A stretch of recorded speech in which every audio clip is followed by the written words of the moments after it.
প্রাক্তন শিক্ষামন্ত্রী পার্থ চট্টোপাধ্যায় নিয়োগ দুর্নীতি মামলার কিংপিন।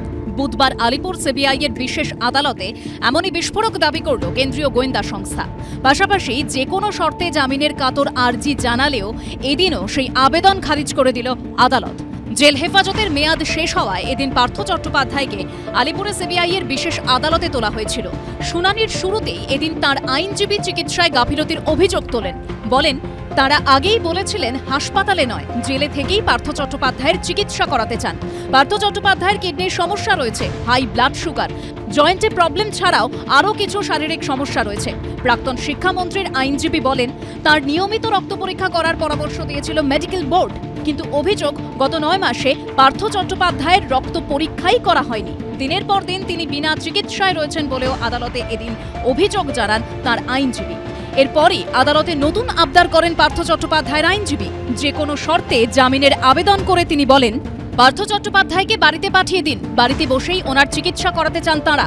তিনি আরও বলেন, নাকতলা এলাকায় পার্থ চট্টোপাধ্যায়ের পৈতৃক বাড়ি রয়েছে, সেখানেই চিকিৎসা করাতে চান। জামিনের পক্ষে পার্থ চট্টোপাধ্যায়ের আইনজীবী যুক্তি দেন, এতদিনের মধ্যে এই মামলায় সিবিআই নতুন কোনো তথ্য দিতে পারেননি। চার্জশিটে তার বিরুদ্ধে ষড়যন্ত্রের অভিযোগ আনা হয়েছে, কিন্তু তিনি যে টাকা নিয়েছেন এরকম কোনো তথ্য এখনো দিতে পারেনি কেন্দ্রীয় গোয়েন্দা সংস্থা। এরপর সিবিআইয়ের আইনজীবী দাবি করেন, পার্থ চট্টোপাধ্যায় হচ্ছেন নিয়োগ দুর্নীতির কিংপিন। তিনি বলেন, মিডলম্যানদের সঙ্গে সরাসরি যোগাযোগ ছিল পার্থ চট্টোপাধ্যায়ের। তিনি মন্ত্রী থাকাকালীন প্রভাব খাটিয়ে বিভিন্ন দপ্তরে আধিকারিক ও কর্মীদের নির্দেশ দিয়ে এই দুর্নীতি করিয়েছেন এবং এক্ষেত্রে আর্থিক লেনদেন হয়েছে।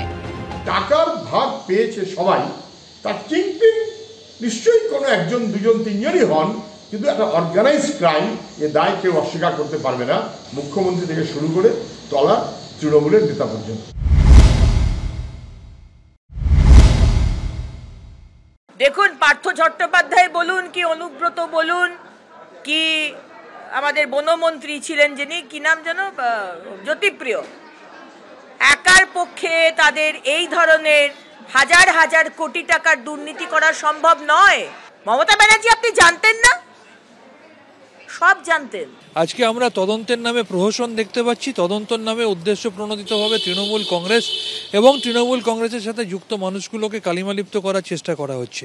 যদি সত্যি হতো তাহলে মহামান্য আদালতও বারবার তিরস্কার করতো না সিবিআইকে যে কেন তারা তদন্ত সুরাহা করতে পারছে না। এই সমস্ত তদন্তই দিনের শেষে সেই রবি ঠাকুরের নোবেল খোঁজার মতোই থেকে যাবে।